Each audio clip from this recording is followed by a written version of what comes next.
pagi UCC, kita mau sama-sama bangkit berdiri. Shalom. Shalom. Yeay, shalom. Kita mau sama-sama buka hati kita. Kita mau tinggikan namanya. Kita mau hormati hadiratnya. Kita mau respect. Yes. Yes.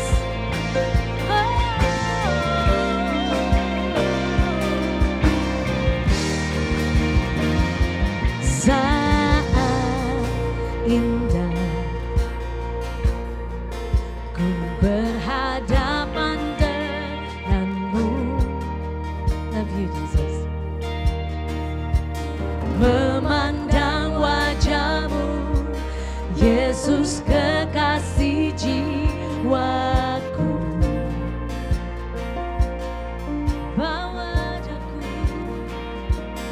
Bawa wajahku erat dalam pelukanmu, menikmati kasih dan indahnya hadiratmu. Kami mau nikmati hadiratmu Tuhan saat ini. Saat indah berhadapan denganmu, memandang wajahmu, Yesus kekasih jiwaku. I love you Lord. I love you Lord. Bawa daku erat dalam pelukanmu. Bawa kami Tuhan erat dalam pelukanmu. Kami mau nikmati kasih dan hadiratmu hadiratku. Come on church, sing it out loud. Hadiratku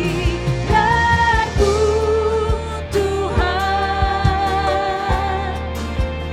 ku rasakan kekudusan-Mu Bapa.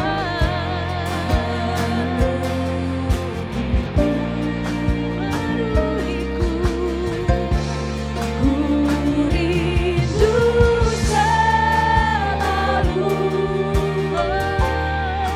diam dalam bait-Mu, menikmati kasih anugerah-Mu.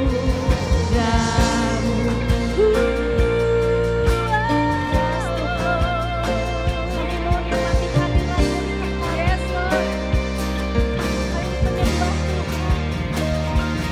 Saat indah ku berhadapan denganmu, memandang wajahmu, Yesus kekasih jiwaku.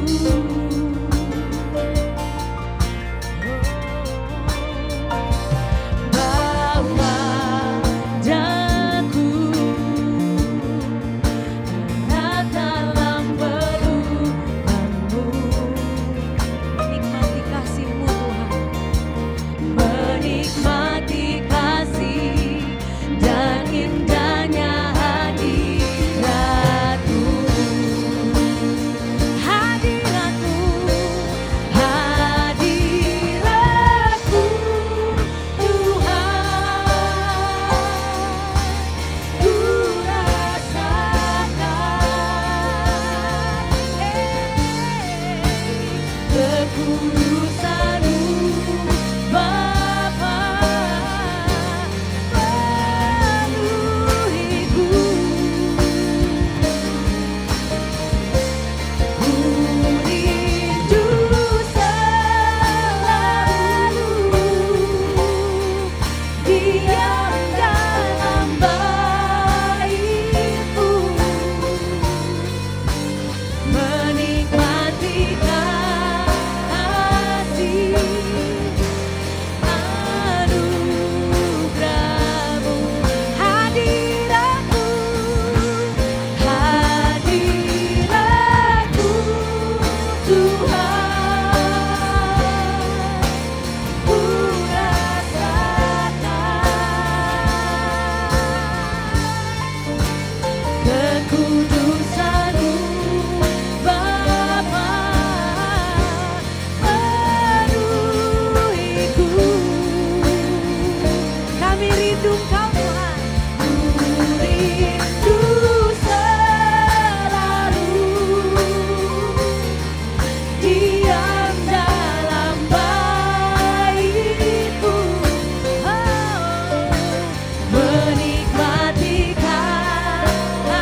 Sorak-sorai buat Tuhan kita. Yes, thank you Tuhan. Kami mau nikmati kasih-Mu Tuhan pagi ini. Karena Engkau Allah yang ajaib. Yes, amin. Kasih toast dulu buat kiri kanannya. Tuhan kita Tuhan yang ajaib, Tuhan yang keren. Let's go.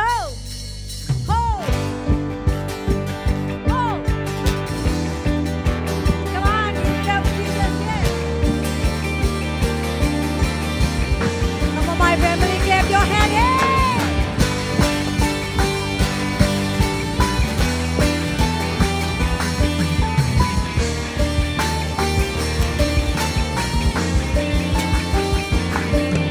Tak terbayang kebesaran-Mu dan tak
serahkan untuk rencanamu Tuhan.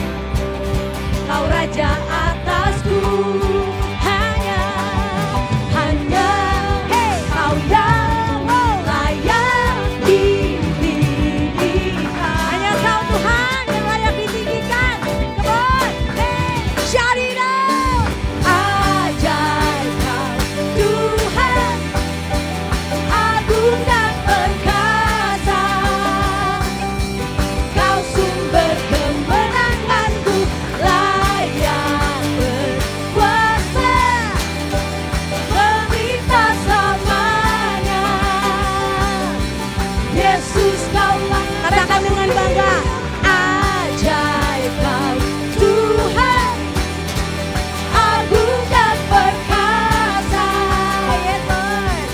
Kau sumber kemenangan kami Tuhan. Meminta selamanya. Yesus Kaulah Raja mulia. Tepuk tangan di atas kepala kita. Come on. Haleluya.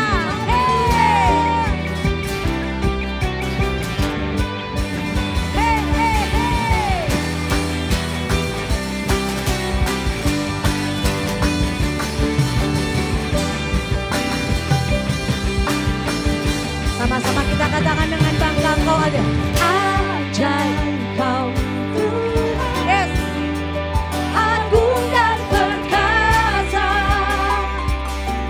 Kau sumber kemenanganku, layak berkuasa, memerintah selamanya. Yesus Kaulah Raja mulia. Ajaib Kau Tuhan, agung dan perkasa. Kau sumber kemenanganku, layak berkuasa, meminta selamanya. Yesus Kaulah Raja mulia. Katakan sekali lagi, Raja mulia. Raja mulia. Pagi ini kita mau bersorak. Sorakan haleluya. Satu nama yang kita sorak. Come on, Jesus. Hey, Dia batu karang yang teguh. Dia benteng dan perisaiku. Hey.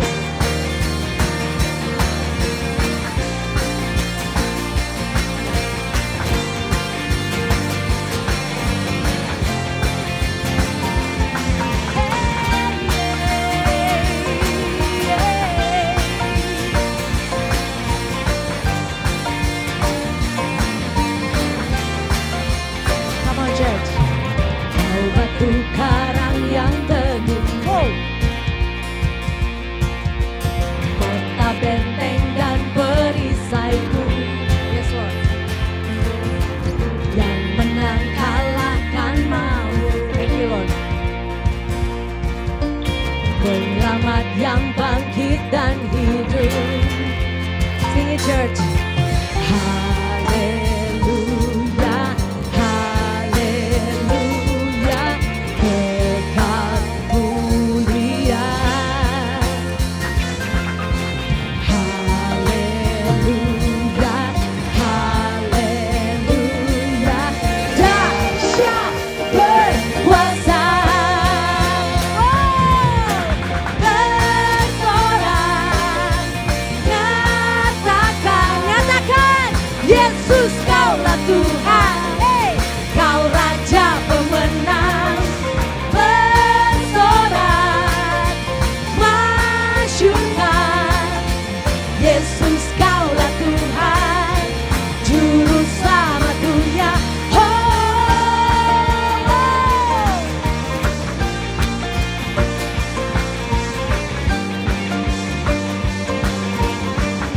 Katakan Dia batu penjuru. Kau Yesus batu penjuru. Darimulah keselamatanku, yang menang kalahkan maut. Penyelamat yang bangkit dan hidup.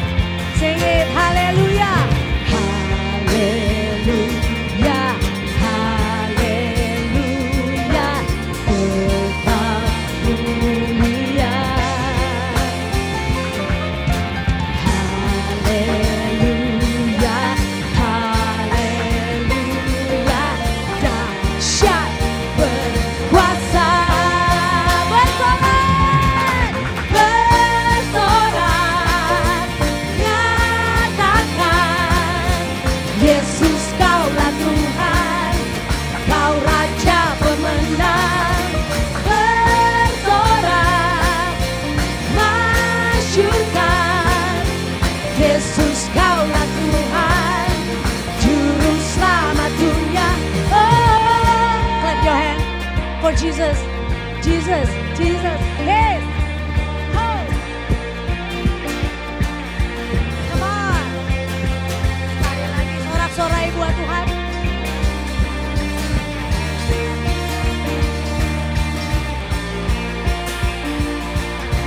Kami mau nyatakan Engkau agung dan perkasa, agung dan perkasa, megah dan berjaya. Yesus Tuhan, Yesus Tuhan, tempat perlindungan, kubu pertahanan. Yesus Tuhan. Come on church, sing it, agung dan perkasa, agung dan perkasa. Megah dan berjaya. Yesus Tuhan, Yesus Tuhan, tempat perlindungan, kubu pertahanan. Yesus, katakan agung dan perkasa, agung dan perkasa, megah dan berjaya. Yesus Tuhan, Yesus, tempat perlindungan, tempat perlindungan, kubu pertahanan. Yesus Tuhan, Yesus Tuhan, bersorak, nyatakan, Yesus kaulah Tuhan, kau Raja pemenang.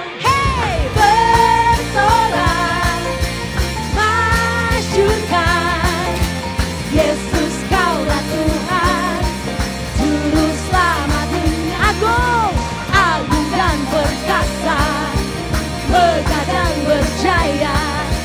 Yesus Tuhan, Yesus Tuhan, tempat perlindungan. Yes Lord, kubu pertahanan.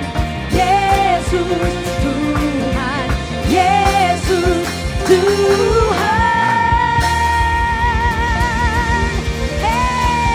Puji nama Tuhan. Yes, sekali lagi yang bersuka cita boleh berikan tepuk tangan terbaik untuk Tuhan kita yang dahsyat. Sama-sama sorakan. Haleluya. Haleluya. Mari Bapak Ibu Saudara kita sama-sama siapkan hati kita. Lebih lagi kita mau menyembah Tuhan. Terima kasih Tuhan. Mari Bapak Ibu Saudara sama-sama kita bersyukur sama Tuhan. Untuk penyertaan Tuhan, untuk pertolongan Tuhan, hari demi hari, minggu demi minggu, bulan demi bulan. Kami percaya Tuhan tolong kami. Kami percaya Tuhan berdaulat atas hidup kami. Pimpin setiap kami Tuhan. Pagi siang hari ini kami datang, kami bawa kerinduan kami. Sungguh kami menyembah Tuhan. Kami bersyukur sama Tuhan.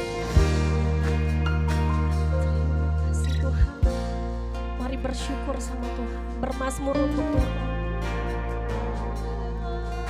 Mari sama-sama kita nyatakan kebaikan Tuhan.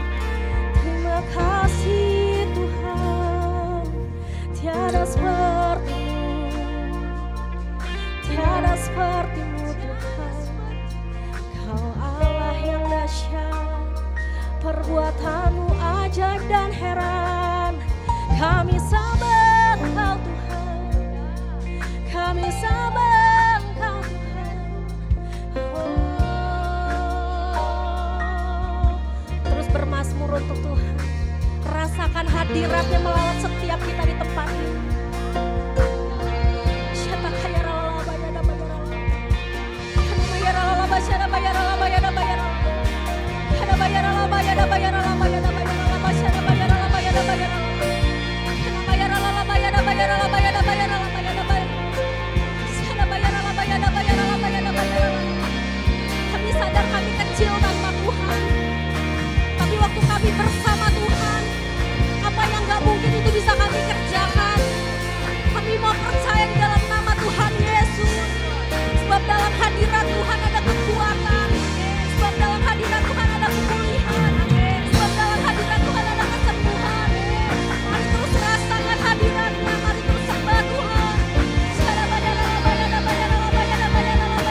setiap kami Tuhan.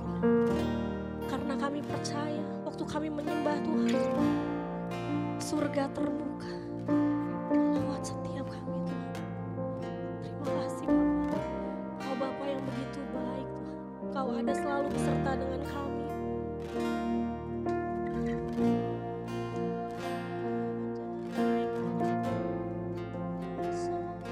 Terima kasih.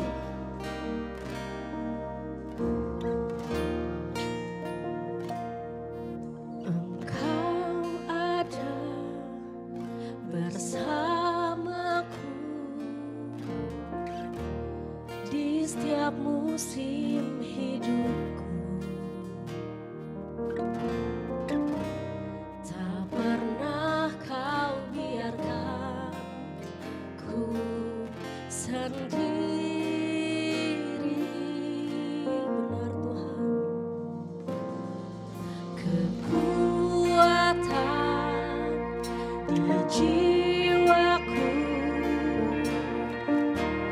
adalah bersamamu. Tak pernah ku ragukan kasih-Mu. Mari sama-sama kita nyatakan.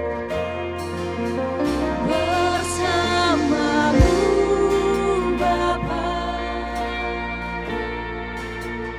ku lewati semua.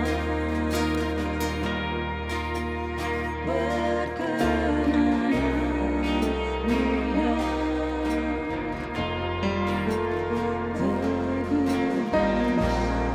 hatiku. Engkau yang bertindak, memberi pertolongan.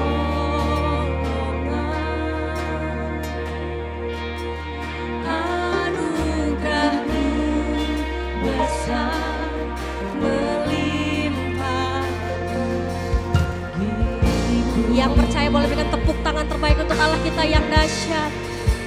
Mari sama-sama dari awal kita nyanyikan pujian ini Bapak Ibu Saudara. Sama-sama kita nyatakan. Engkau ada bersamaku di setiap musim hidupku. Ya, terima kasih. Tak pernah kau biarkan ku sendiri. Kekuatan kami hanya daripada-Mu Tuhan. Kekuatan di jiwaku hanyalah bersama-Mu. Tak pernah ku ragukan kasih-Mu.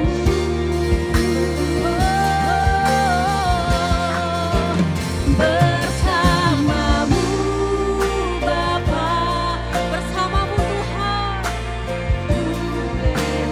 bersama Tuhan. Apapun yang gak mungkin itu menjadi mungkin. Perkenan-Mu ya, teguhkan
Mari bermazmur untuk Tuhan.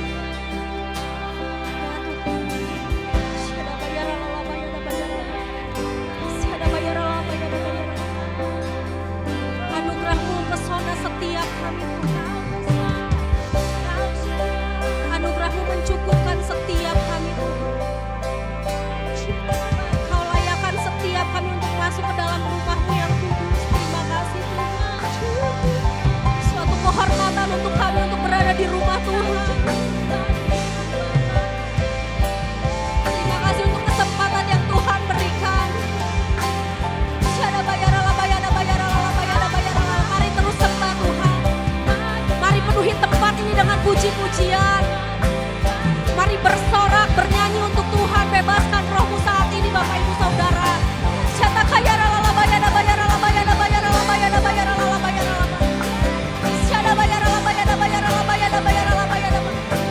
Pagi siang hari ini kami mau sepakat menyenangkan hati Tuhan. Kami mau sepakat menyenangkan hati Tuhan. Bertahtalah Tuhan atas setiap pujian kami Tuhan. Terima kasih Bapa, terima kasih Tuhan. Sungguh kami rindu menyembah Tuhan. Sungguh kami rindu bertemu dengan Tuhan. Ya Tuhan.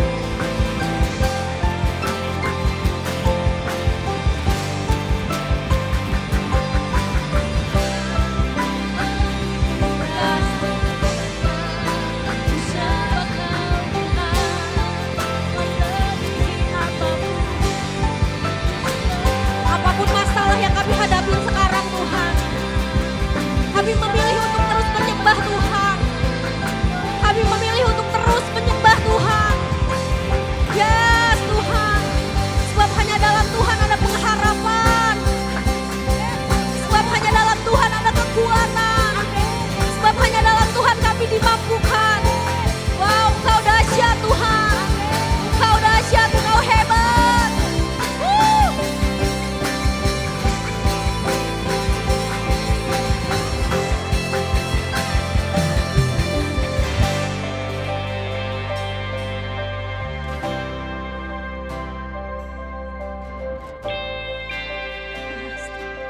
Terima kasih Tuhan. Terima kasih Tuhan.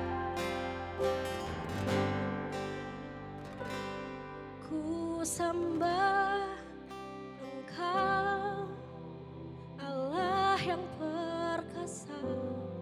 Ku sanjung tinggi nama-Mu di hidupku Tuhan.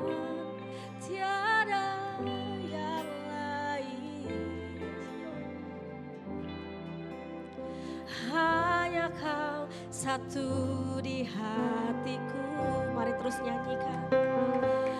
Ku sembah Engkau, Allah yang perkasa. Ku sanjung tinggi nama-Mu di hidupku Tuhan. Tiada yang lain. Katakan hanya Yesus. Hanya Kau satu di hatiku. Lebih lagi untuk Tuhan, sama-sama nyanyikan. Ku sembah Engkau, Allah yang perkasa. Ku sanjung tinggi nama-Mu di hidupku Tuhan. Tiada yang lain, hanya Kau satu. Come on, everybody! Hatiku. Everybody sing with Ku sembah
teduh sejenak di hadapan Tuhan.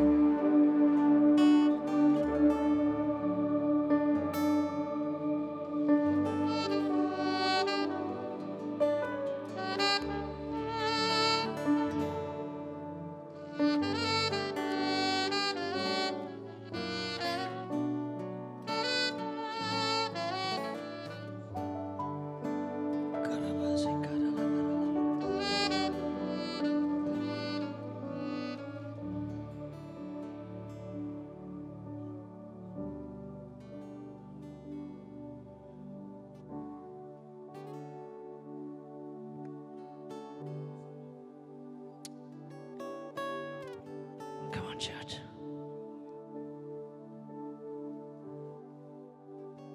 Come on, church.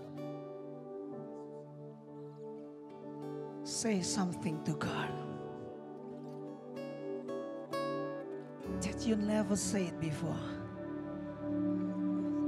Bolehkah kita bersama-sama ambil waktu teduh sejenak? Sampaikan sesuatu yang belum pernah engkau sampaikan sebelumnya kepada Tuhan.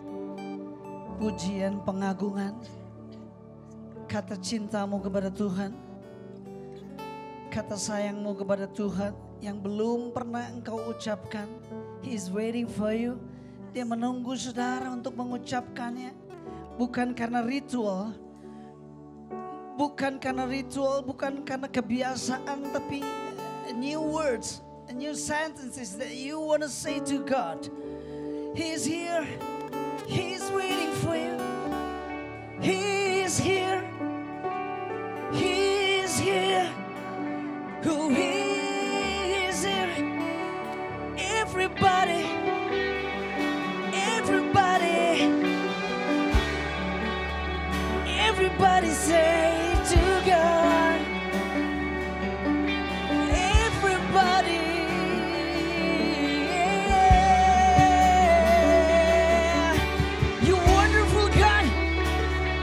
Awesome God, you're more than anything, more than any problem in our heart, more than any problem in our family. Thank you for your love. Thank you for your mercy. Thank you for your mercy. Thank you for your love. Hallelujah. Song together, come on, everybody worshiping God, worshiping Jesus in this place. Hallelujah.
Jesus for your presence. Thank you Holy Spirit, you are here with your people.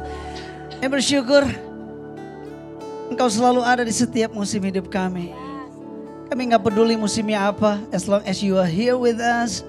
Selama Engkau bersama dengan umat-Mu, dengan kami percaya we can do all things through Christ who strengthen me. Kami percaya bahwa kami sanggup melewati segala sesuatu bersama dengan Engkau because we have a big God. Kami punya Tuhan yang besar, Tuhan yang mengatasi segala masalahmu, Tuhan yang bisa mengatasi segala problemmu. Sebesar apapun gunung masalahmu, percayalah, He is bigger than that. He is bigger than that. Dia lebih besar dari apapun. Kita bersyukur buat hari ini. This is our praise, this is our worship to you, Jesus. Bagimu segala pujian, hormat, kemuliaan. Nah, kami mau duduk diam, dengar apa yang menjadi isi hati Tuhan. Speak to our hearts, Lord. Speak to us, Lord. Speak to your people, Lord. We believe that you love your people. Kau mengasihi umat-Mu. Speak, Lord. Speak, Lord. We open our heart to you. Kami buka hati kami buat Tuhan. Terbuka. Tegur kami. Arahkan kami. Supaya kami semakin selaras dengan Engkau. Semakin selaras dengan kehendak-Mu. Terima kasih Bapa, terima kasih Tuhan Yesus. Kami bersyukur. Kami siap untuk mendengar. Kami siap untuk melakukan firman-Mu. Semua yang percaya sama-sama katakan. Sama-sama katakan. Boleh kasih sekali lagi tepuk tangan buat Tuhan kita. Come on church, haleluya. Yuk hari ini saya dipertemukan kembali dengan seseorang yang pernah ada di masa-masa kita waktu lagi masih small. Ya, sahabat saya Ko Akim, boleh Ko Akim, dia datang dari Jakarta dan dia akan menyampaikan sesuatu buat kita. So open your heart, okay? Open your notes, make a note di dalam hati saudara, di dalam catatan saudara, karena hari ini bicara tentang pernikahan.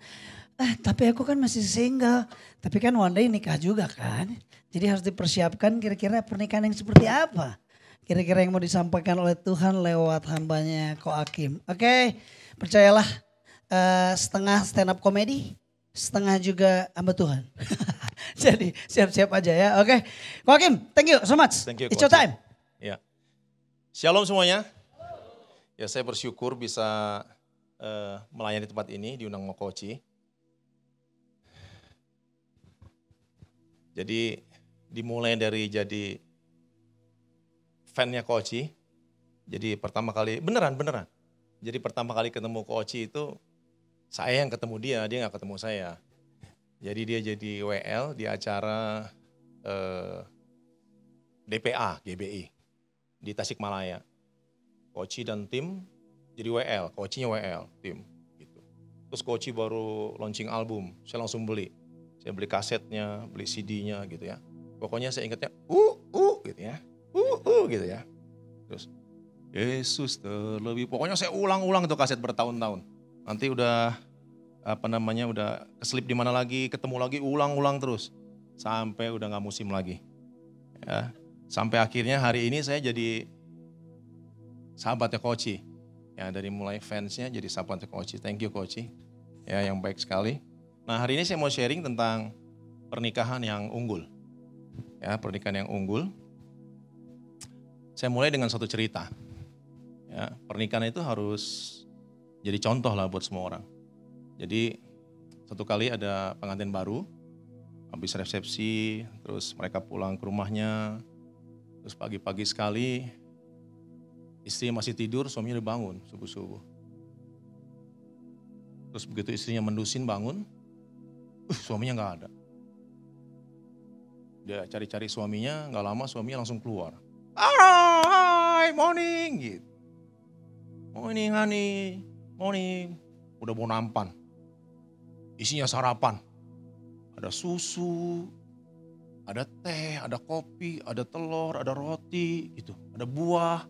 Waduh, istrinya tersanjung. Kira-kira cewek-cewek di sini tersanjung nggak kalau digituin sama suaminya? Pasti tersanjung ya. Tuh Koci yang cowok tersanjung tuh. Ya. Wah tersanjung dia. Aduh terima kasih Hani, terima kasih Hani. Istrinya tersanjung, berurai air mata dia. Terus istrinya bilang begini, Hani, apakah ini engkau akan lakukan setiap pagi untuk saya? Terus suaminya bilang, tentu tidak. Ini contoh, mulai besok kamu yang melakukannya buat saya, katanya gitu. Ya, udah seneng-seneng ya, ternyata dikasih sampel doang. Oke, pernikahan yang unggul. Ya, pernikahan yang unggul, jadi ini saya ambil dari Roma 12 ayat 1 dan 2. Jadi ada 3 hal mengenai pernikahan yang unggul, bahwa pernikahan itu harus memiliki tujuan. Yang kedua bahwa pernikahan itu adalah sarana untuk memuliakan Allah. Jadi pernikahan itu ibadah, pernikahan itu worship. Ya, jadi bukan cuma bernyanyi, ya, bukan hanya memberi, tapi pernikahan juga worship. Ya, pernikahan juga worship, ibadah. Nah, pernikahan yang baik, jadi pernikahan yang punya tujuan, pernikahan yang menjadi ibadah, maka akan menghasilkan anak-anak yang unggul. Ini penting sekali. Ya, ini khotbah ini adalah pengalaman hidup saya dan perenungan saya dari banyak hal. Ya, dari banyak air mata hamba-hamba Tuhan yang sukses, senior-senior kita di atas. Yang pelayanannya luar biasa, jemaatnya puluhan ribu, tapi dia sampai bukan akhir hayat lah ya, di akhir-akhir masa tuanya dia menangis. Karena ternyata harta yang paling berharga dalam hidup dia adalah anak. Dan dia tidak kasih warisan karakter yang bagus. Jadi pinter pelayanan tapi gak pinter hidup. Teladan selalu berbicara lebih keras daripada nasihat. Ya gitu. Jadi anak kita belum tentu melakukan apa yang kita perintahkan atau nasihati. Tapi anak kita pasti melakukan apa yang kita lakukan. Beberapa nangis, ya memeluk saya, dia bilang begini, Kim, seandainya anak gua kayak anak lo, gua mati merem, gitu. Ini, ya mati merem ini ya, apa namanya, peribahasa. Orang Indonesia semua kan, tahu kan? Apalagi orang Sunda kan, peribahasa. Orang mati rata-rata merem, artinya, ya udah gua mati, udah tenang gitu. Oke.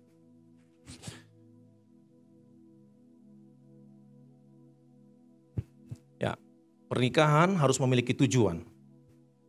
Roma 12 ayat 1 sampai 2. Roma 12 ayat 1 dan 2.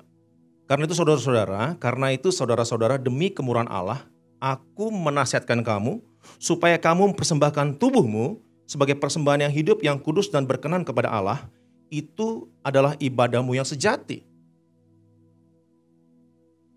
Ayat 2, janganlah kamu menjadi serupa dengan dunia ini, tetapi berubahlah oleh pembaruan budimu, sehingga kamu dapat membedakan manakah kehendak Allah, apa yang baik, yang berkenan kepada Allah, dan yang sempurna. Nah, kitab Roma atau surat Roma ini terdiri dari 16 pasal. Pasal 1 sampai pasal 16. Pasal 1 sampai pasal 11 ditutup ayat ke-36, ya. Jadi penutupnya Roma pasal 1 itu ditutup Roma 11 ayat 36. Itu bagian pertama. Ya, kata-katanya begini penutupnya. Sebab segala sesuatu dari Dia, dari Tuhan, oleh Tuhan, kepada Tuhan, bagi Tuhanlah kemuliaan sampai selama-lamanya. Lalu ada kalimat peralihan, bagian kedua, bab 2. Ya, dia bilang begini. Karena itu saudara-saudara, demi kemurahan Allah. Bahasa Ibraninya begini, gua ngomong wanti-wanti ya, gitu. Perhatiin nih. Ya, gitu. Karena kata-kata karena saudara-saudara itu tidak pernah dipakai oleh Paulus dalam suratnya manapun juga. Jadi menurut Matthew Henry, kata-kata ini adalah penegasan. Sebetulnya kata-kata yang dengan tegas. Saya ngomong dengan tegas nih, saya perintahkan nih gitu. Karena Paulus itu lembut kepada murid-muridnya. Ya, kepada jemaat itu lembut. Gitu. Nah, Roma pasal 1 sampai pasal 11 tadi itu bicara tentang apa? Doktrin tentang keselamatan, siapa Allah, apa itu dosa, Allah tidak dikenal, bla bla bla. Ya, orang menurut Matthew Henry katanya kalau mau jago berteologi, teologi Paulus khususnya, kuasai kitab Roma. Sesudah itu Korintus. Kenapa? Karena di Roma itu adalah pusat budaya dunia, kota Roma itu. Ya, jadi kebudayaan paling tinggi itu di Roma pada masa itu. Jadi waktu Paulus ngomong sama orang Roma, itu dia keluarin ilmunya, tinggi-tinggi gitu. Nah lalu, pasal 12 sampai pasal 16, itu temanya adalah etika atau cara hidup orang Kristen. Kayak gitu. Ya, makanya etikanya begitu dimulai. Karena itu saudara-saudara, karena segala sesuatu dari dia, oleh dia, kepada dia, bagi dia kemuliaan selama-lamanya. Karena itu saudara-saudara, persembahkan tubuhmu. Ya, saya pernah pelayanan sama Bobby One Way ke Tenggarong. Nah, dia cerita tuh tentang pengalaman hidupnya. Lahir lagu yang Pujian Sejati. Ya, kenapa dia bikin lagu Pujian Sejati itu? Tak cukup mulut yang bernyanyi, tak cukup mulut yang memuji. Sejati, bukan firmanmu. Saya mau nyanyi minder, saya ada koci soalnya. Itu Pujian Sejati. Nah, jadi Bobby One Way dititipin anak sama orang lah. Ya, ini cerita belasan tahun yang lalu, atau mungkin 20 tahun yang lalu dititipin anak. Kak Bobby, titip dong. Kan ceritanya kan anak-anak kegerakan gitu loh, gereja rumah gitu. Ya gereja tanpa tembok, yang kalau hujan kehujanan gitu kan. GTT, gereja tanpa tembok, kepanasan gitu ya. Kalau bioskop mau misbar gitu, GTT. Jadi titip dong, mentorin dong. Dititipin anak yang baru keluar dari panti rehabilitas. Anak cowok ini jangkis pemakai narkoba. Dititipin. Iya boleh gitu. Titipin di rumah Bobby. Waktu titipin rumah Bobby, Bobbynya sibuk. Show kemana-mana. Pelayanan kemana-mana. Nyanyi kemana-mana. 3 bulan anak itu gak diapa-apain, gak diopenin. Lalu anak itu bilang sama Bobby, Kak Bobby, aku pulang boleh gak? Dalam hati Bobby, ya gua gak openin juga, ya udah gak apa-apa lah gitu, pulang. Saya lupa apa seminggu apa 2 minggu, setelah anak itu diizinin pulang, anak itu mati overdosis. Makanya lahir lagu itu, penyesalan dia. Jadi memuji Tuhan itu bukan sekedar bernyanyi. Amin. Ya, bukan sekedar bernyanyi. Memuji Tuhan itu, kalau saya ngajarinnya harus disengajain. Kalau nggak disengajain nggak bisa, kudu sengajain. Kalau nggak disengajain kita lagi seneng aja muji Tuhan. Kayak kita memberi orang, itu kan juga worship kan? Itu kudu disengajain. Oh dia susah ya harus kita tolong, harus sengajain. Jangan nunggu tergerak, tunggu tergerak gitu. Nah orang Kristen tuh gitu nunggu tergerak, nanti udah tergerak juga nggak bergerak. Ya harus disengajain. Ya karena Tuhan ngasih kita akal budi juga. Oke, pernikahan itu harus punya tujuan. Jadi seluruh hidup kita harus kita persembahkan untuk Tuhan. Itulah saya ambil ayat ini.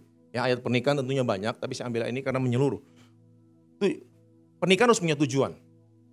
Saya diminta sama satu keluarga, saya minum ya. Kalau ada es campur mah gitu ya. Enggak. Minum dulu ya.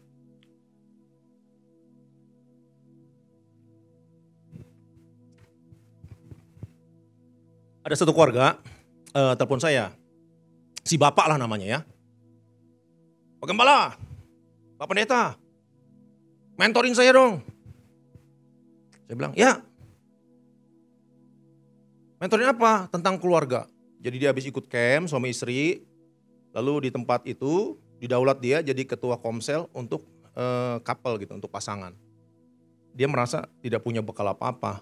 Jadi dia pikir, saya datang kasih materi-materi, nanti dia bisa sampein materi itu ke buat membernya gitu ya.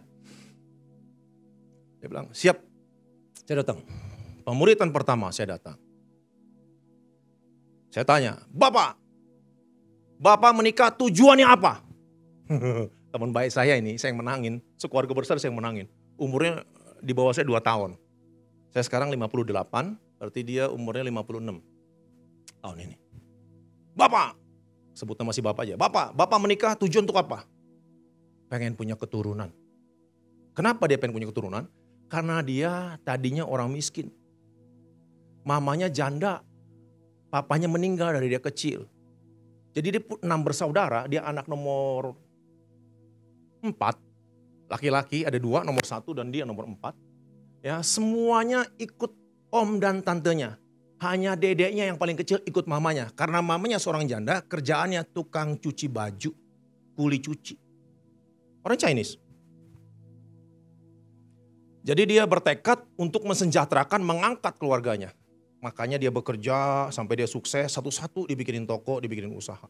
Gede-gede tokonya, bagus-bagus usahanya. Dia juga banyak ya hartanya. Tahu dari mana? Bukan tukang ngituin harta orang. Tapi kalau dia beli tanah, dia punya usaha, saya disuka minta untuk doain.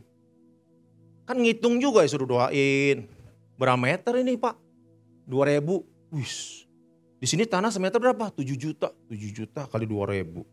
Ya karena saya nggak jago matematiknya, pokoknya banyak aja udah gitu. Ya 7 juta kali 2.000 banyak gak? Banyak. Saya beliin kuaci 2 tahun gak habis loh. Saya traktir satu Jumat nih beli kuaci sama kacang. Sampai ganti kulit berapa kali bibir kita gak habis-habis. Iya kan? Jadi dia menikah telat. Dia menikah sama seumur anak saya yang pertama. Bahkan anak saya yang pertama, Karista itu usianya lebih tua dari dia. 1 tahun dari istrinya. Jadi istrinya masih muda. Istrinya tahun ini 31. Beda berapa tuh? Beda 25 tahun. Beda 25 tahun. Dia 56, istrinya sekarang 31. 30 lebih tahun, 1 tahun dari anak saya. Anak saya 31 yang besar. Dia bilang pengen keturunan. Bagus gak alasannya? Bagus. Bagus kan? Bagus. Terus saya tanya istrinya, Ibu, kamu menikah tujuannya apa? Saya menikah tujuannya adalah pengen punya keluarga Kristen yang jadi contoh nanti buat adik-adik saya di gereja. Wih keren. Bagus gak? Lebih bagus dari suaminya kan? Iya dong. Bener kan? Lebih muda tapi lebih berhikmat. Bagus saya bilang gitu. Bagus. Ini dia udah kaya loh. Kaya dia. Kemarin itu minta didoain mau jual tanah. Tanahnya ada 7 hektar. 70.000 meter tanahnya. Harga tanahnya sekitar 7 jutaan itu. Berapa duit tuh? Banyak gitu. Lalu waktu dia menikah sama cewek biasa-biasa aja. Ya anak ini keluarga biasa aja. Sarjana. Kalau dia sekolah cuma SMP doang. Karena orang miskin, orang susah. Saya bilang, Bapak, saya jamin bahwa istrimu tidak bahagia menikah denganmu. Karena apa? Tujuan pernikahanmu salah. Bener tapi salah. Pengen punya anak menikah. Bener gak? Bener. Tuhan suruh loh beranak cucu lah. Tapi tetap salah saya bilang. Jamin istrimu tidak bahagia. Kenapa? Waktu dia menikah, tujuannya untuk punya anak doang, maka istri gak lebih daripada sebagai alat reproduksi. Mesin cetak anak doang. Begitu nanti kalau dia punya anak, nanti anaknya nih kasanya, kehormatannya lebih tinggi daripada istrinya. Ratu di rumahnya bukannya istrinya tapi anaknya. Kenapa nih anak belum dimandiin? Kenapa nih anak sumeng? Kenapa nih anak belok gitu ya? Kenapa nih anak? Kenapa nih anak? Kenapa nih anak? Begitu pulang, anak yang diciumin sampai hot sampai dalam-dalam. Serius. Kepentingan semua pasti anak. Anak jadi dewa nanti. Istri gak jadi permaisuri. Dan jamin rumahnya tidak akan diberkati Tuhan. Kenapa? Karena melanggar daripada ordo atau organisasi yang sudah Tuhan tetapkan. Pertama Tuhan, kedua bapak dan ibu ya suami istri, anak-anak baru extend ke mertua dan orang tua kita, saudara kita. Itu rumah tangga. Oke? Saya bilang gak bahagia, dia kaget loh, dia kaget. Gitu. Gitu ya Pak Pendeta? Iya, kamu tujuannya salah. Dan benar, istri itu nangis, saya ngomong gitu nangis istrinya. Kenapa? Istrinya waktu nikah sama dia 2 tahun gak hamil. Tertekan ternyata di rumah. Ketemu sama keluarga, ketemu mertua, ketemu adik-adiknya, omnya, segala macam mau keluarga laki, tertekan. Kenapa? Kagak hamil-hamil bos. Padahal dinikahin supaya pengen punya anak. Tertekan istrinya. Tidak bahagia menikah. Harta cukup, rumah gede. Salah tujuan pernikahan. Kalau orang udah salah tujuan, ya salah melangkah dong. Betul gak? Teman-teman kita ke Bali. Tuhan suruh ke Bali. Kita ke Lampung. Kok gak ketemu temen gue ya? Katanya lebaran hari pertama nanti ada di Bali, ada di Lampung. Ya lu salah, orang pada ke Bali, lu ke Lampung. Ke Bali juga ngumpulnya di mana harus jelas.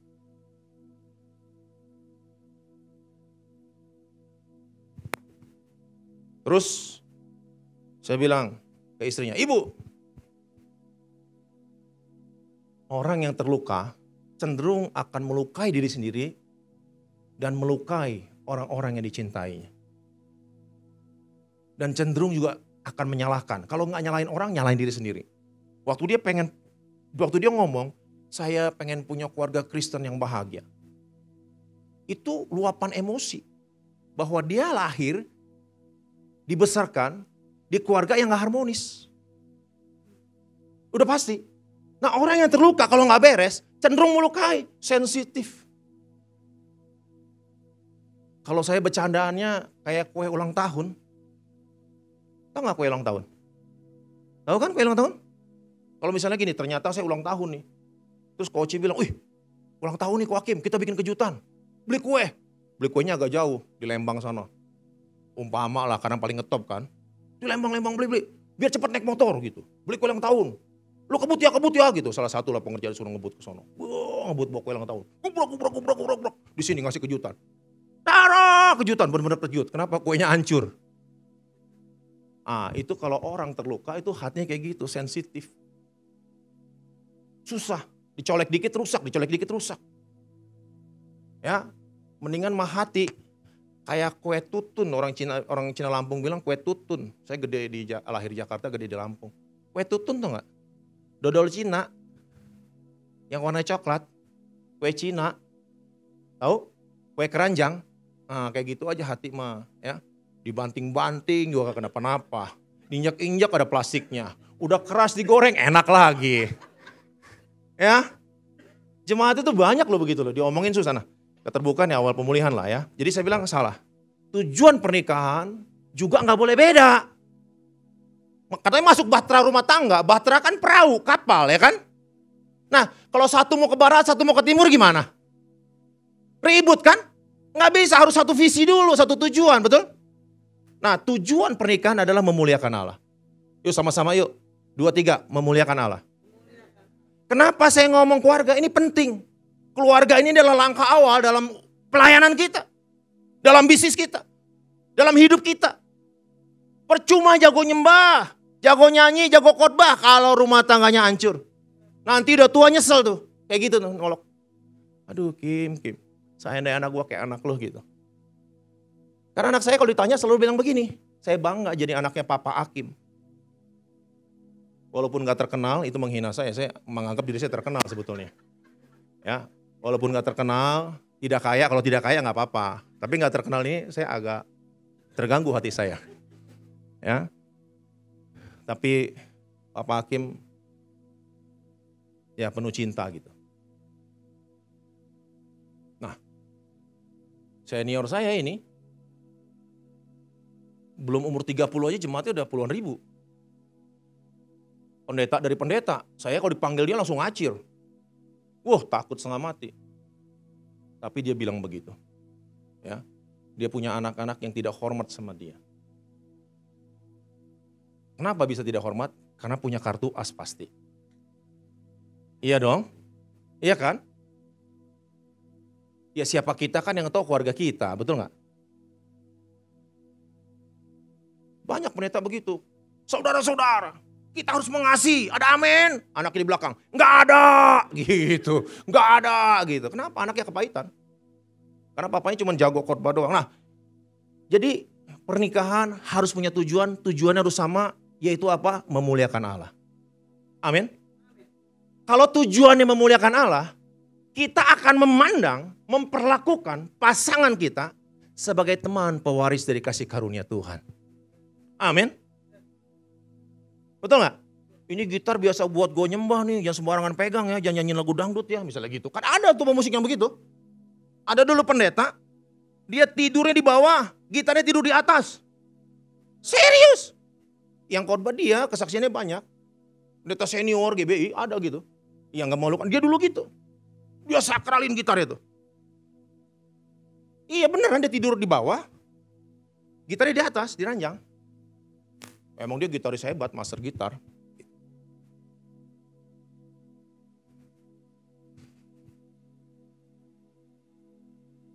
Pernikahan kita harus menjadi hal yang pertama dan terutama. Jemaat kita yang utama adalah keluarga kita. Institusi, walaupun keluarga adalah institusi paling kecil di dunia ini, tapi adalah institusi yang pertama kali dibikin sama Tuhan. Namanya keluarga. Setuju gak? Penting, penting banget. Jadi punya tujuannya memuliakan Allah. Teman pewaris kasih karunia. Kita perlakukan istri kita, pasangan hidup kita, suami kita, sakral. Nggak sembarangan. Iya, makan kita takerin. Ditimbang. Makan mie 6 bulan sekali, itu pun separuh. Gitu. Habis cerita. Si Cen habis cerita, Bugam. Iya. Saya kan tadi belajar diet. Makan mie boleh nggak? Saya kan paling penggemar mie ya. Dulu kalau kesini kan langsung makan mie itu ya. Gitu. Nggak bisa. 6 bulan sekali. Saya seminggu sekali. Nggak bisa 6 bulan sekali kok. 6 bulan sekali. Buset dah. Samcian nggak boleh lagi. Buset dah. Tadi lewat belakang Jalan Arjuna. Saya berhenti sebentar karena masih pagi kan. Samcian kriuk. Perut saya juga kriuk juga. Nggak boleh. Ya, kita perlakukan pasangan hidup kita sebagai teman pewaris kasih karunia. Makanya yang kedua, pernikahan itu adalah sarana memuliakan Allah. Memuliakan Allah. Pasangan kita itu adalah teman akuntabilitas. Akuntabilitas itu begini loh, bukan sekedar pasangan ganda campuran, misalnya Kevin sama Kevin Sanjaya dan siapa? Pasangan dulu Kevin sama siapa? Hah? Markus. Kevin dan Markus kan? Nah, tapi kalau akuntabilitas itu gini, saling mengoreksi, saling bertanggung jawab. Cemesan gue gimana nih? Defend gue gimana nih? Lu gimana nih? Terus tegur gitu. Gak marah. Gitu, gak marah. Perhatiin loh, Kevin tuh kan tengil banget kan? Tengil banget kalau main kan? Pernah gak kita lihat Markus tuh komplain sama Kevin? Gak pernah loh. Gak pernah. Santai aja deh, mau dia tengel lompat ke sini, nyemesnya mutar-mutar segala macam. Mati ya gak pernah tegur, diam aja. Tapi di belakang pasti mereka tegur-teguran. Namanya teman akuntabilitas. Nah, pasangan hidup kita adalah teman akuntabilitas kita. Lu kudu sehat. Sehat buat lu tahu. Jadi lu gak nyusahin jemaat. Salah ya, gini ngadepnya ya. Gitu. Kudu sehat. Tahu gak kalau lu sakit? Kas gereja nanti buat ngobatin lo. Katanya buat menangin jiwa, jadi ngobatin lo. Gitu. Bener, saya dari dulu udah punya prinsip kayak gitu. Ada sakit yang gara-gara kita, ada sakit yang kita nggak bisa kita kontrol. Ada yang bisa kita kontrol. Iya kan? Gitu. Udah lah, jangan ngomong gini, nanti marah lagi ya. Soalnya James di depan ada gede, karena nanti kita ngomong, James keluar dengan jegat kita. Saya berantem sama dia, ya berat juga ya. Kelasnya beda kan. Teman akuntabilitas. Teman kita bertumbuh. Bukan sekedar nyembah Tuhan, tapi bertumbuh. Saling menyempurnakan. Amin. Yang tahu ya istri kita, suami kita, lu malas doa, lu doa dong gitu. Woi, ke gereja nih hari Minggu. Bangun pagian. Pakai baju yang beneran gitu. Misalnya lah ya. Gitu. Saya sih seneng khotbah di sini. Saya jadi diri sendiri gitu. Iya, saya bisa pakai jeans, pakai sepatu gitu ya. Koci bilang, Wakim kalau mau feel free aja. Kalau mau buka jasnya buka aja, gak apa-apa gitu. Cuman saya senang pakai jas.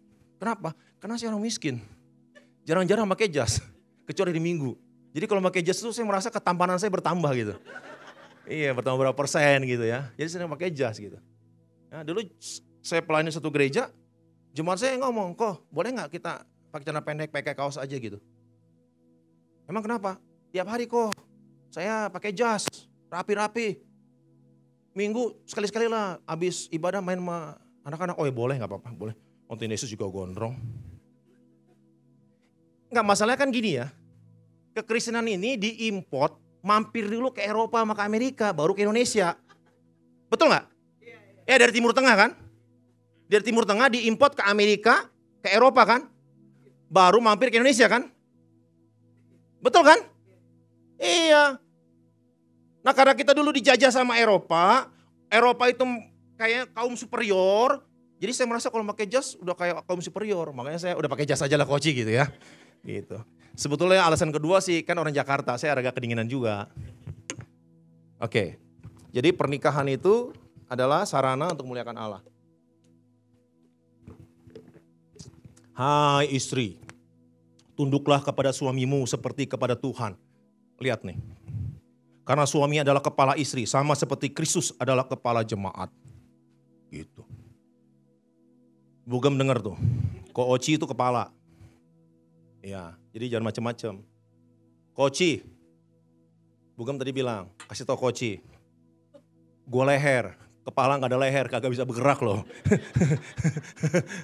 Ya kan, gak bisa bergerak loh, gitu. Iya. Ibarat kereta, gue lokomotif, kata kepala rumah tangga, kata laki-laki. Ya kan? Istri gak mau kalah bilang, iya lu lokomotif, tapi gue masinisnya. Ya kan? Karena istri adalah penolong, amin. Amin. Ya, seperti suami adalah kepala, istri udah kayak leher. Kepala gak ada leher gak berfungsi bos. Ya kan? Maaf ya jadi bego kan? Iya dong. Kakim. Kokim, Kokim, kan capek ya. Kalau ada leher kan ya, Kokim, Kokim, Kokim. Lah gue kayak senam. Dialah yang menyelamatkan tubuh, karena itu sebagaimana jemaat tunduk kepada Kristus, demikian jugalah istri kepada suami dalam segala sesuatu. Hai suami, lihat nih sebagiannya suami nih. Kasihilah istrimu sebagaimana Kristus telah mengasihi jemaat yang telah menyerahkan dirinya baginya untuk menguduskan. Sesudah ia menyucikannya dengan memandikan dengan air dan firman. Supaya dengan demikian ia menempatkan jemaat di hadapan dirinya dengan cemerlang tanpa cacat atau kerut atau yang serupa itu. Tetapi supaya jemaat kudus dan tidak bercacat celah. Ya. Demikian juga suami harus mengasihi istrinya sama seperti tubuhnya sendiri. Siapa yang mengasihi istrinya, mengasihi dirinya sendiri. Sebab tidak pernah orang membenci tubuhnya sendiri, tetapi mengasuhnya dan merawatinya. Sama seperti Kristus terhadap jemaat, karena kita adalah anggota tubuhnya. Sebab itu laki-laki akan meninggalkan ayahnya dan ibunya dan bersatu dengan istrinya sehingga keduanya menjadi satu daging. Rahasia ini besar, tetapi aku maksudkan ialah hubungan Kristus dan jemaat. Barang bagaimanapun juga bagi kamu masing-masing berlaku, kasihilah istrimu seperti dirimu sendiri dan istri hendaklah menghormati suaminya. Lihat seperti Kristus. Kasihnya itu sampai mati, berani ngasih jiwa, kayak gitu. Suami gitu loh. Suami-suami udah belum? Jangan nunduk-nunduk ke tanah.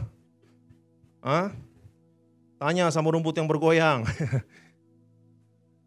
Nah, jadi kita harus bertumbuh dalam kasih. Istri kita, suami kita, pasangan kita adalah sarana kita bertumbuh dan sarana kita untuk memuliakan Allah. Sarananya apa? Kasih. Kan kita gereja pemuritan. Gereja pemuritan itu goalnya apa? Jadikan semua bangsa muridku. Jadikan semua bangsa muridku kan? Beritakan Injil baptis. Goalnya apa? Ajarlah mereka melakukan segala sesuatu yang kuajarkan kepadamu. Ajarlah mereka melakukan. Goalnya adalah murid Kristus pandai melakukan firman. Seperti yang aku lakukan. Apa yang lakukan? Ya banyak. Banyak banget. Tapi kalau diperas, ada satu hukum di Alkitab kita. Namanya apa? Kasih. Aku memberikan perintah baru. Kasih. Saling mengasihi. Kalau kamu muridku, kamu harus saling mengasihi. Ciri kamu adalah muridku, orang lihat bahwa kamu saling mengasihi. Dimulai dari mana? Dari keluarga. Orang kalau gak bisa ngasihin bininya, gak bisa sayang sama suaminya, bohong mau ngasihin orang. Gak mungkin. Orang yang dekat sama dia, yang dia ngerawat dia, yang nguatin dia gak sayangin. Gak mungkin. Bahasa kasih itu begini, bahasa kasih. Makanya kita tujuan menikah tuh banyak yang salah loh. Saya pengen bahagia. Bener gak pengen bahagia? Banyak loh. Kenapa menikah? Pengen bahagia. Kenapa? Pengen punya teman hidup. Itu bahasa-bahasa itu kelihatannya bagus. Tapi itu bukan bahasa kasih. Itu bahasa ego. Karena kalau ego gini, saya pengen bahagia. Jadi apa bahasanya? Lakukan sesuatu supaya bahagia. Ngomong yang bener ya supaya saya bahagia. Ngambil. Ego tuh ngambil. Ego itu gini, satu tindakan atau perbuatan yang tujuannya memberkati diri sendiri. Orang lain rugi, gak peduli. Mati juga dia gak peduli. Iya serius, itu ego. Coba tampilin Yakobus 3 ayat 16. Yakobus 3 ayat 16. Itu ego. Ego tuh selalu ngambil. Apa yang dapat kamu lakukan supaya bahagia? Apa yang kamu dapat lakukan supaya saya punya rasa aman? Apa yang kamu lakukan dong supaya saya adem di rumah? Bahasanya minta terus loh. Minta terus loh, nuntut terus loh. Jadi tujuan pernikahan terus jelas.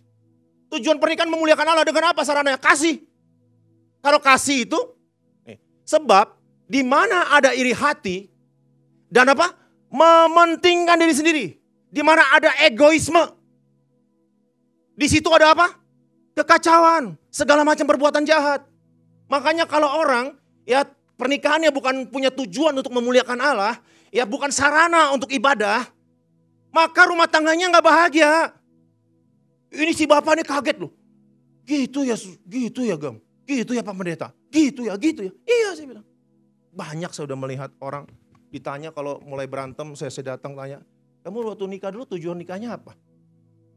Ya di konseling, tapi tujuan nikahnya gak jelas. Harus sama-sama, kan berjalan dalam satu bahtera. Gak boleh begini, aku begitu, engkau begini, biarkanlah gitu. Ya susah. Makanya daun pepaya berbuah mangga. Tapi kalau kita punya itu bisa jual miliaran bos. Iya dong. Gak bisa, itu ego. Ego selalu bahasanya ngambil. Murid Kristus harus bertumbuh dalam kasih. Amin. Bukan jago nyanyi loh. Jago nyanyi bagus gak? Bagus. Bagus jago nyanyi. Tapi orang jago nyanyi gak jago memperhatikan kasih. Bullshit lah. Omong kosong lah. Kalau saya boleh milih, mendingan lu suaranya pales.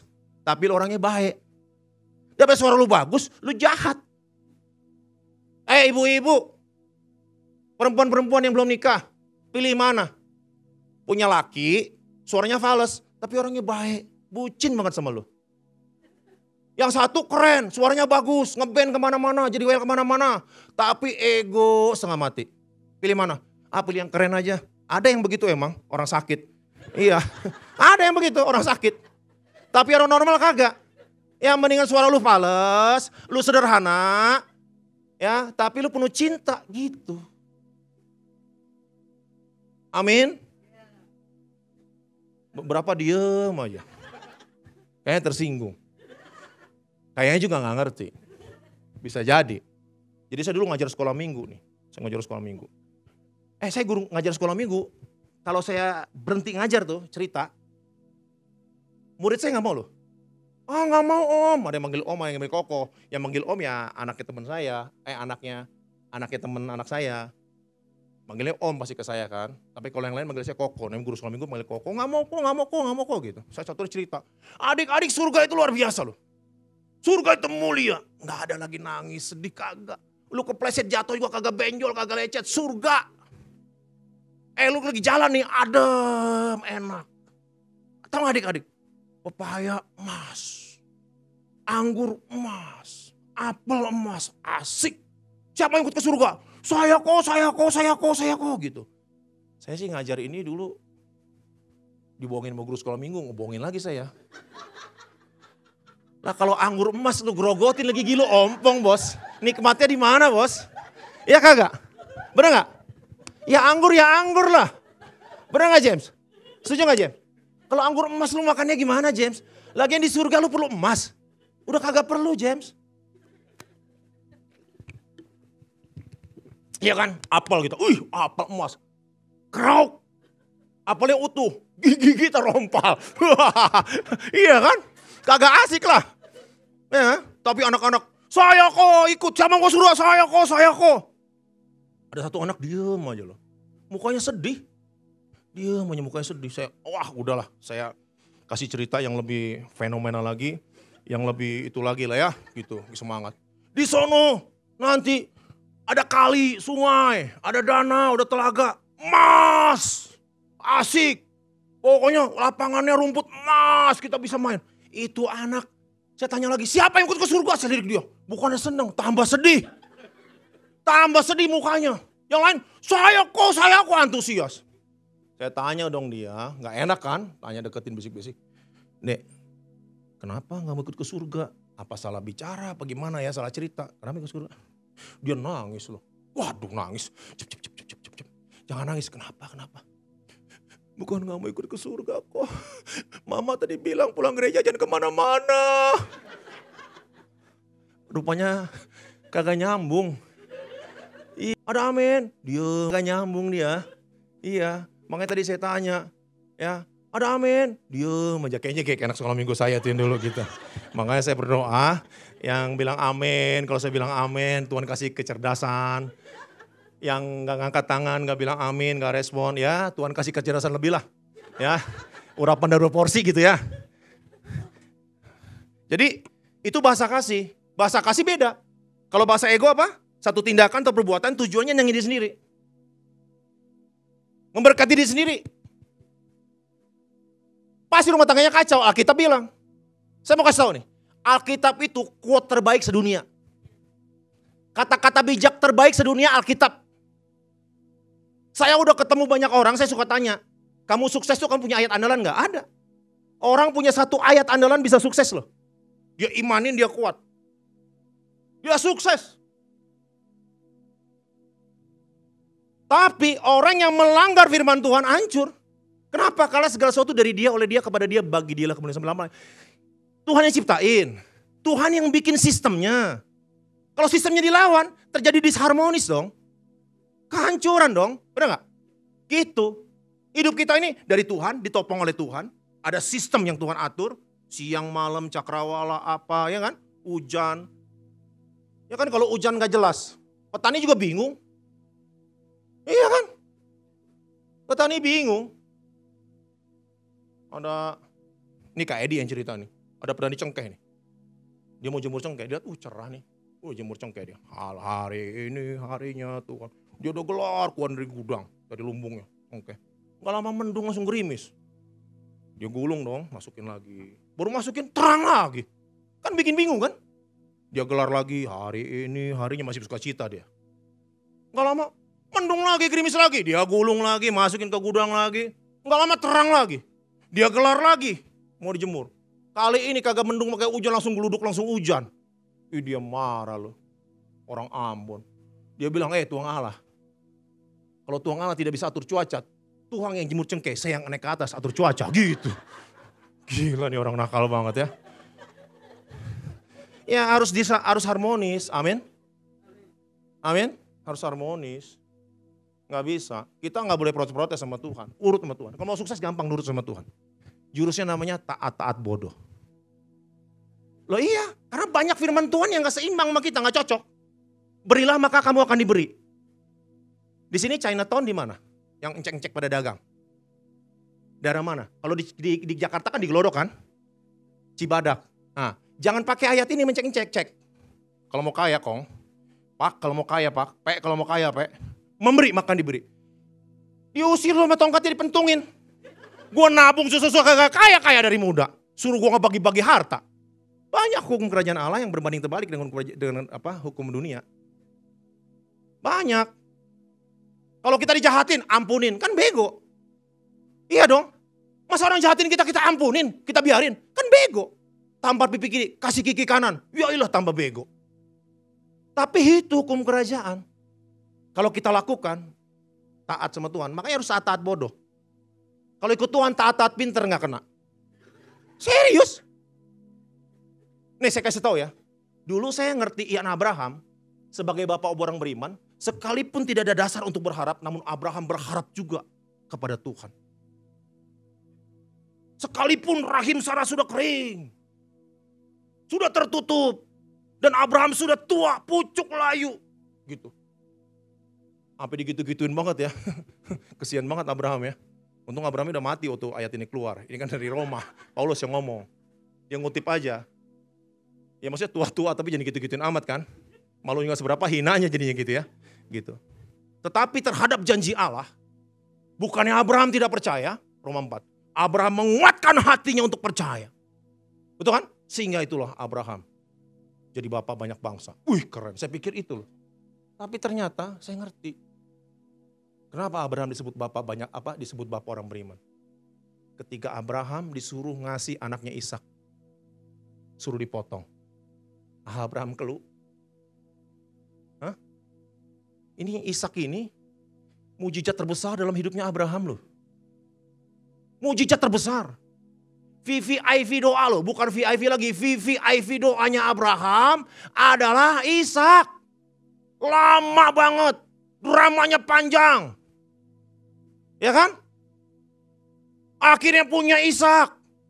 Harta paling mulia dalam hidupnya Abraham siapa? Ishak. Betul gak? Rasa aman Ishak.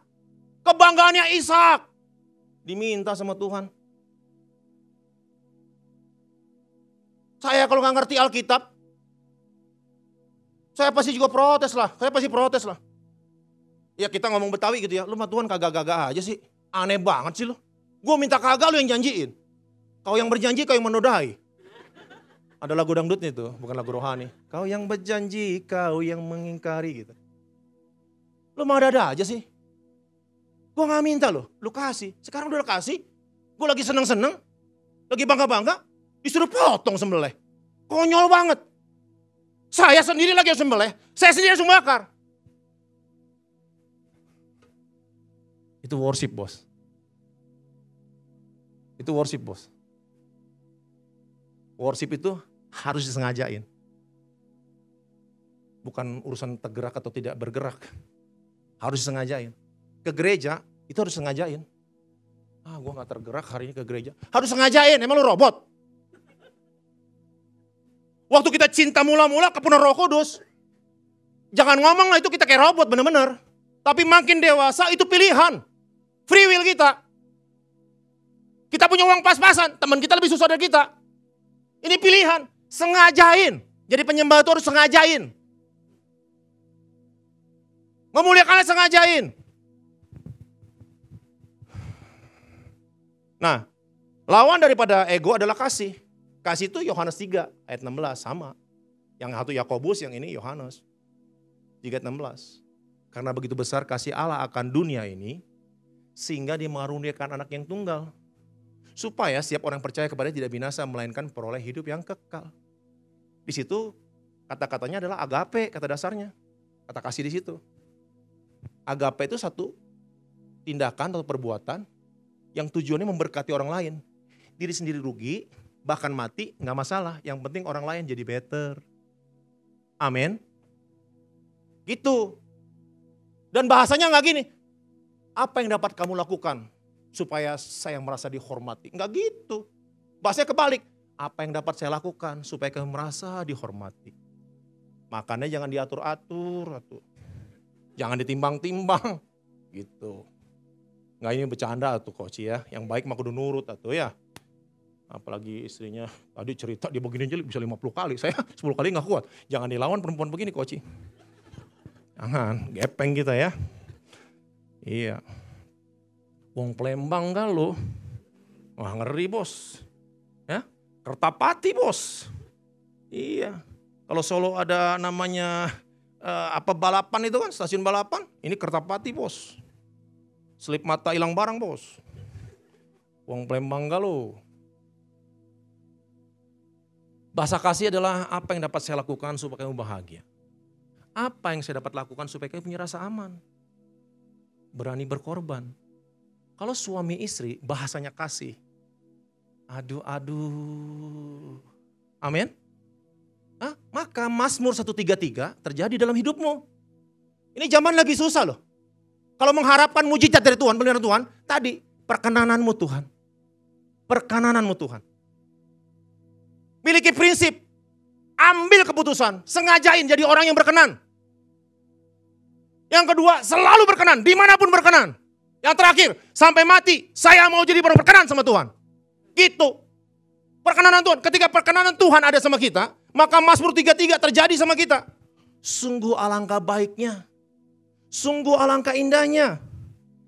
Apabila saudara-saudara diam bersama dengan apa? Rukun. Tanda seru loh. Ketika bapak saudara rumah tangganya rukun, maka akan seperti minyak Yang baik di atas kepala meleleh ke janggut. Yang meleleh ke janggut Harun, yang ke leher jubahnya. Perkenanan Tuhan. Kados. Pengasingan, pengkhususan, spesial. Itu arti pengurapan. Arti kados itu diasingkan, dikhususkan, spesial di mata Tuhan. Makanya ada yang teriak sama penguasa negeri ini. Semoga saya diberi amnesti. Itu bicara perkenanan. Kalau dapat perkenanan, bebas ya. Karena penguasa punya hak untuk ngasih amnesti. Itu hak prerogatif. Betul? Iya kan? Nah, di dunia ini udah diatur sama Tuhan. Sebab dari dia, oleh dia, kepada dia. Ada sistem. Kalau rukun diberkati, perkenanan. Orang kalau spesial, namanya spesial bos. Tahu gak spesial bos? Kita berteman aja nih. Saya kan jadi orang susah lama ya. Ini serius loh, saya jadi orang susah lama. Coach nemenin saya, jemaat ini beberapa nemenin saya. Saya jadi orang susah tuh lama. Lama banget jadi orang susah. Saya mau kasih tahu. Orang baik itu tidak dibiarkan oleh para sahabatnya untuk menderita. Orang baik. Makanya saya berusaha jadi orang baik. Jadi orang baik aja. Orang baik tidak dibiarkan oleh sahabatnya untuk menderita. Kok Hakim lagi susah tuh, sumbangan ngasih. Kok Hakim tuh, sumbangan ngasih. Teman kita gak ada kerjaan tuh, baik. Cari kerjaan. Sebentar belum kerjaan, aduh kontrakan belum bayar. Kita bayarin kontrakannya tambah nabung, ya gak? Patung-patungan, betul kan? Coba kalau orang jahat. Dia lagi susah tuh, syukurin lah. Dia biar belajar sama hidup, biar dia tahu. Biar dia ngerti firman. Biar dia jadi dewasa gitu. Karena benar, kesusahan juga bagus. Buat menguatkan otot-otot rohani kita, betul kan? Gitu. Tapi orang baik tidak dibiarkan oleh sahabat yang menderita. Apalagi sama Tuhan. Amin. Diurapi. Seperti imam diurati spesial loh. Imam memang banyak. Cuman Harun pada masa itu. Ketika kita akur, kita seperti Harun di mata Tuhan. Meleleh ke janggut Harun. Diurapi, dilamurin, diborehin. Dibungkus sama perkenanan Tuhan. Wow, keren ya?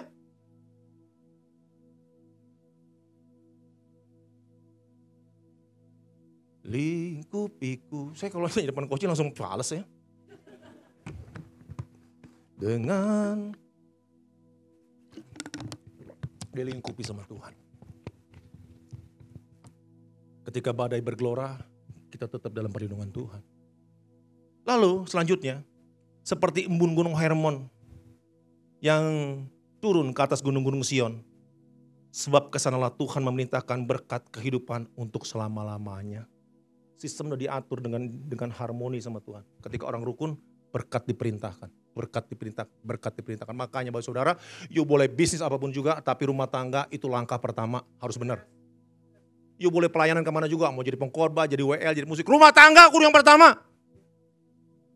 Semakin besar pelayananmu, semakin besar bisnismu. Kalau rumah tanggamu rapuh, tinggal nunggu ambruknya.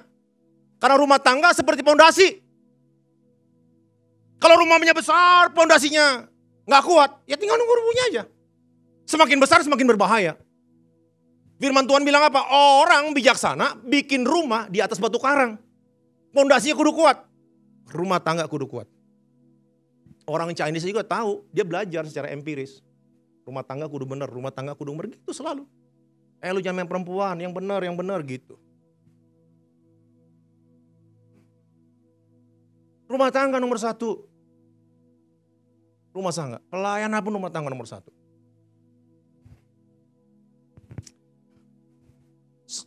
Seperti embun gunung Hermon yang turun ke atas gunung-gunung Sion, sebab kesalahan Tuhan memerintahkan berkat kehidupan selama-lamanya. Di gunung Hermon itu ada awan abadi. Ada awan abadi. Dari apa? Hasil dari penguapan gunung Hermon itu ngumpul di puncak atas gunung Hermon. Lalu dari laut di sekitar situ secara geografis nguap juga. Pokoknya secara geografis kumpulnya di gunung Hermon. Nanti dari gunung Hermon ketiup angin turun ke bukit-bukit Sion namanya Yerusalem. 1 tahun, 2 tahun, 10 tahun, 20 tahun gitu ya. Terus. Bukit-bukit ini jadi subur. Kalau rukun kalau rukun, hari ini kehidupan ekonomi yang buruk bisa dibikin subur sama Tuhan. Karena berkat ada di tangan Tuhan. Tuhan yang merintahin. Makanya Tuhan tuh sampai ngomong gini loh. Percuma orang susah kerja-kerja, siang malam banting tulang. Gitu. Bukan cucian aja dibanting-banting kan, tulang dibanting-banting. Tapi Tuhan memberkati orang dikasihnya pada waktu tidur. Bukan berarti kita kagak kerja, kalau gitu gue tidur aja banyak-banyak, sakit gula loh, jangan. Bukan begitu maksudnya ya. Gitu. Kalau mau tahu ayat itu, ajak saya makan bakmi, nanti saya terangin. Kan murah cuman bakmi bos. Ya udah gue yang bayar dah, kagak rela banget ketawanya. Ya gue yang bayar nanti, gak masalah. Ya gitu diberkatin. Keren kan? Amin. Nah rumah tangga itu alat. Nah ada 4 hal nih sebagai murid nih. Bagaimana kita menjadi murid yang namanya radikal. Radikal itu radik akar, mengakar, kuat. Ada 4 hal, perhatikan nih. 4M. Ya, menerima, menerapkan, menuai manfaat, meneruskannya kepada orang lain. Yang pertama apa? Menerima firman. Lalu apa? Menerapkannya dalam hidup kita. Ya praktekin. Yang ketiga, menuai manfaat. Yang keempat, teruskan kepada orang lain, meneruskan kepada orang lain. Nah, pemuritan itu gak jadi radikal kalau kita nerima langsung oper ke orang. Nerima terusin. Gak bisa. Gak bisa, gak radikal. Kita juga gak kuat, gak praktekin firman. Gak ngerasain firman. Tapi firman, ya firman kalau gak dipraktekin gak ada kuasanya lah. Firman berkuasa kalau kita praktekin. Kalau enggak ya sebatas informasi aja. Sebatas kata-kata bijak aja gak ada kuasanya. Tapi kalau dipraktekin ada kuasanya. Nah, apa yang dipraktekin? Sekali lagi hukumnya itu kasih. Praktekin kasih. Sabar. Amin. Makan didikit-dikitin sabar kan demi kebaikan kita. Iya kan? Ya kayak umur kayak saya sekarang nih kalau makan rakus-rakus. Kelar hidupnya sementara juga. Orang di dengkul udah berasa-berasa. Udah berasa walaupun kayaknya, kok Hakim makin muda aja. Kata lu, gue udah jaga-jaga juga tetap namanya kita gak bisa bohongin tua ya. Iya lagi nyakitin bener, mentang-mentang lu masih muda. Gua ngomong ini kan cuma mancing doang. Jangan gitu-gitu amat juga kali.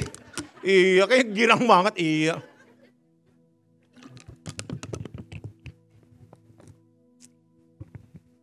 Jadi harus jaga ya kan. Nah, terapin. Caranya, dimanapun kita berada, tegakkan Injil Kerajaan Allah. Panji Kerajaan Allah tegakkan, namanya kasih. Disakit orang, kibarin kasih. Naik mobil disalib, kibarin kasih. Jangan dikibarin, disalib orang. Yang gak tahu gue anak Bandung nih, gitu. Ya dia gak tahu lah lu anak Bandung lah. Belum kenalan gitu kan. Gitu. Kibarin kasih, dimanapun kita berada, kasih dikibarkan. Amin. Menangin Kristus dimanapun kita berada, itu penyembah. Penyembah itu selalu menangin Kristus. Karena namanya nyembah itu, definisi saya menyembah itu adalah gini. Kita menyerahkan seluruh kehidupan kita untuk kemuliaan Tuhan. Jadi seluruh acara hidup kita selenggarakan untuk kemuliaan Tuhan. Pelayanan untuk kemuliaan Tuhan, gitu. Jadi sahabat untuk kemuliaan Tuhan. Jangan jadi sahabat baik ngutang, gak bayar. Gak boleh dong. Udah lama gak ketemu. Sekali ketemu nawarin asuransi. Dibeli, orangnya sakit kagak diurusin sama dia. Misalnya begitu, gak boleh. Itu namanya tidak menegakkan Injil Kerajaan Allah. Amin. Lu gak amin, gue cerita lagi. Banyak ilustrasi gue tentang anak-anak yang kagak nyambung tadi. Hah? Amin? Iya, gitu. Kalau gak gue banyak cerita begituan. Dimanapun kita berada, punya pacar, tegakkan Injil Kerajaan Allah. Saya baru cerita nih kemarin. Suhu. Saya sekarang punya nama keren, namanya Suhu Hakim. Suhu. Saya punya geng motor. Ya macam-macam loh, gue geng motor nih. Jadi saya motor-motoran. Saya bilang, daripada kita pelayanan, kita ngeliat alam yang bagus, terus kita, haleluya, raba, gitu kan. Terus kita makan enak, kulineran, raba saka enak gitu. Gimana kalau kita ke pelayanan? Emang Suhu punya channel, nah kebetulan saya divisi penginjilan dan juga misi di GBI pusat. Jadi saya punya channel lah di mana-mana. Jadi kita mulai geng motor pelayanan kemana-mana, pelayanan naik motor. Kemarin terakhir dari Danau Ranau, Palembang. Gitu. Ke Palembang kita bugem, motoran 1000 kilo lebih. Kelihatannya keren ya, capek banget tau. Capek banget ya. Nah, ngomongin apa tuh jadi lupa tuh. Aduh lupa nih, banyak bencana nih. Udahlah, langsung ya. Poin ketiga. Udah mau habis juga kita. Nah, pernikahan sebagai warisan hidup. Jadi kita harus punya keturunan ilahi. Jadi kalau kita mempraktekkan kasih, maka anak kita akan melihat kasih. Mazmur 112 bilang begini loh. Mazmur 112 ya. Judulnya begini, saya cariin dulu ya. Mazmur 112. Kalau nggak salah nih 112. Nah, ini benar ya. Haleluya. Berbahagialah orang yang takut akan Tuhan, yang sangat suka kepada segala perintahnya. Anak cucunya akan perkasa di bumi, angkatan orang benar akan diberkati. Jadi orang benar itu dia diberkati, anak cucu diberkati. Jadi ternyata berkat itu melampaui generasi. Jadi kalau saudara hari ini diberkatin, itu juga ada andil orang tuamu, iman-iman orang tuamu diperhitungkan sama kita. Nah hari ini kita melakukan hal-hal yang baik, melayani segala macam, itu juga investasi buat anak cucu kita. Jadi melampaui generasi berkat itu. Ya kan? Berbahagialah orang takut akan Tuhan, yang sangat suka kepada segala perintahnya. Anak cucunya perkasa di bumi, angkatan orang benar. Tuh harta kekayaan, bla bla bla, berantem menang, orang musuhin kita, jahatin kita, dia malu sendiri, jatuh sendiri, begitu. Tuhan yang bela lah begitu, luar biasa. Nah, kenapa anak orang benar diberkatin? Bukan cuman iman kita, iman orang tua saya diperhitungkan kepada saya, kepada cucu saya, tetapi anak saya melihat teladan hidup saya. Kalau salah minta maaf tuh. Maaf ya anak lihat. Iya kan? Oh iya saya maafin gitu. Jangan, minta maaf ya. Sadar loh gitu. Ya, maaf gitu. Praktek kasih, anak ngelihat. Jadi anak punya karakter apa? Karakter ilahi juga. Di mana pun, kapanpun tegakkan Injil Kerajaan Allah. Praktekin kasih, belajar kasih. Kita harus semakin hari semakin pintar mempraktekkan kasih. Jadi ukurannya, parameternya, kirain parameter lagi ya. Parameternya, ukurannya adalah semakin hari semakin pintar mempraktekkan kasih. Jangan bilang begini, lu orang kita tersinggungan ya, iya emang dari dulu begini.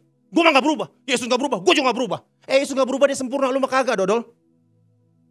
Kita harus berubah. Amin. Gitu, kita harus berubah. Yang kasar jadi lembut, ditegur harus bisa denger-dengeran, murah hati. Kan kasih gitu, hati lemah lembut bla bla bla. Bertumbuh di situ. Jadi kekuatan memurid, kalau terima kan kita nerima firman terus-terusan kan. Ayat apal kan. Nyanyi kita juga tahu itu ayat Alkitab semua di situ. Yang kurang dilakukan orang Kristen adalah menerapkannya. Sehingga kita kurang menuai manfaatnya karena nggak mempraktekannya. Praktekin kasih. Jadi orang beruntung dimanapun kau berada. Nah, waktu keluarga ini punya tujuan. Ya ini penutup ya. Next. Nah, jadi hari ini kita sudah belajar bagaimana punya pernikahan yang unggul. Adalah pertama, ya, punya tujuan. Harus sama suami istri. Jangan satu ke barat, satu ke timur, satu ke utara, ke selatan. Itu melagu. Dari utara ke selatan itu melagu. Sama utara, selatan. Nah, memuliakan Allah itu adalah tujuan kita. Kedua, pernikahan itu adalah sarana beribadah. Istri kita adalah teman akuntabilitas, teman kasih karunia. Suami kita. Dengan kita mempraktikkan kasih, menegakkan Injil Kerajaan Allah, maka anak-anak kita punya karakter Kerajaan Allah. Amin. Praktekin 4M itu dimanapun. Bawa mobil, pacaran, apa praktekin. Tadi saya mau cerita ini tadi. Tadi itu, suhu tadi itu. Nah ingat nih. Kan saya baru pulang dari pelayanan Australia. Gimana ya kalau anak bapak itu kita suruh ke Australia, kenapa? Kasihan kenapa? Udah nyebar undangan batal nikah. Padahal yang nikahin dia pihak cewek. Cowoknya gajinya segala macam dia kasih terus. Itu laki dia pokoknya disayang-sayang lah sampai gitu. Tapi udah mau nikah dia sekarang malu. Bener-bener malu gitu. Jadi kayak stres gitu. Gimana kalau suruh ke Australia aja ya gini. Kan punya teman di Australia gini. Apa kita kenalin cowok di Australia kan nanti sering ke Australia nanti kenalin cowok di sana. Kasihan gitu. Nah itu namanya tidak menegakkan Injil Kerajaan Allah. Praktek kasih. Bahasa kasih, apa yang dapat saya lakukan? Satu tindakan atau perbuatan tujuannya memberkati orang lain. Amin. Ya. Kolang-kaling dalam gelas, koling-koling kalau nggak jelas. Oke? Iya. Di dalam sop ada kaldu, dalam hati ada rindu. Bukan maksud bilang I miss you atau I love you. Tapi mau kasih tahu, sebelum pulang nanti kita pada kolekte dulu. Tepuk tangan buat Tuhan. Haleluya. Ya, semoga diundang lagi sama Coach ya. Makasih sekali lagi. Kita berdoa ya.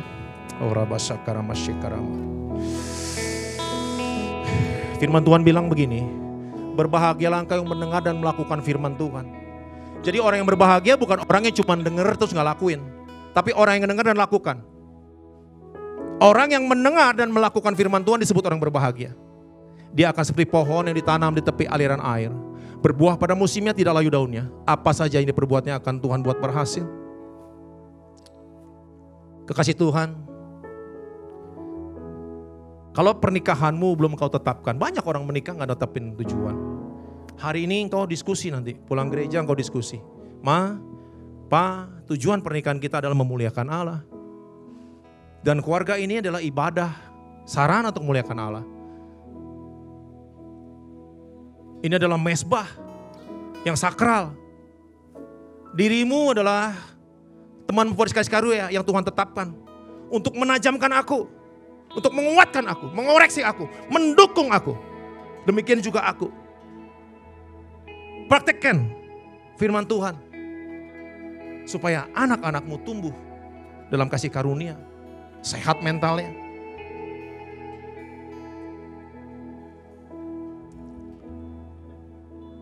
Jangan keraskan hatimu. Belajar praktek, belajar praktek. Lebih daripada itu sebagai seorang murid. Dimanapun kau berada, tegakkan Injil Kerajaan Allah. Menangkan selalu Tuhan. Itulah penyembah. Penyembah bukan bicara hanya sekedar bernyanyi, berbahasa roh. Tapi menyembah adalah bagaimana kita menyelenggarakan seluruh kehidupan kita untuk kemuliaan Tuhan. Tuhan menjadi yang utama dan kita yang menjadi terbelakang. Bapak, terima kasih buat firman-Mu. Firman-Mu pedang bermata dua. Bukan hanya bagi jemaat yang mendengarkan, tapi juga buat hamba-Mu yang menyampaikannya. Biarlah Tuhan hari ini firman-Mu tumbuh di hati kami. Subur, berbuah lebat. Sebab firman-Mu adalah kebenaran bagi kami, kemerdekaan bagi kami, kemenangan bagi kami. Hikmat yang luar biasa. Kau berkati keluarga lepas keluarga, bahkan yang belum menikah. Biar firman ini menjadi panutan, menjadi pedoman dia. Untuk dia melangkah. Terima kasih Bapak, Kau berkati keluarga lepas keluarga hari ini. Dalam nama Yesus, kita berkati Tuhan, sama-sama katakan amin. Shalom, Tuhan berkati. Mau selalu bersyukur kepadamu Tuhan, anugerah-Mu dan sonaku. Say selalu, Kau selalu dan selalu Kau angkat hatiku, Kau membuatku berharga di mata-Mu. Say everybody, come on. Ku mau selalu bersyukur kepadamu Tuhan, anugerah-Mu mempesonaku. Selalu dan selalu Kau angkat hatiku, Kau membuatku berharga di mata-Mu. Kau membuatku berharga di mata-Mu. Kau membuatku berharga di mata-Mu. Yes, beri kasih tepuk tangan buat Tuhan kita.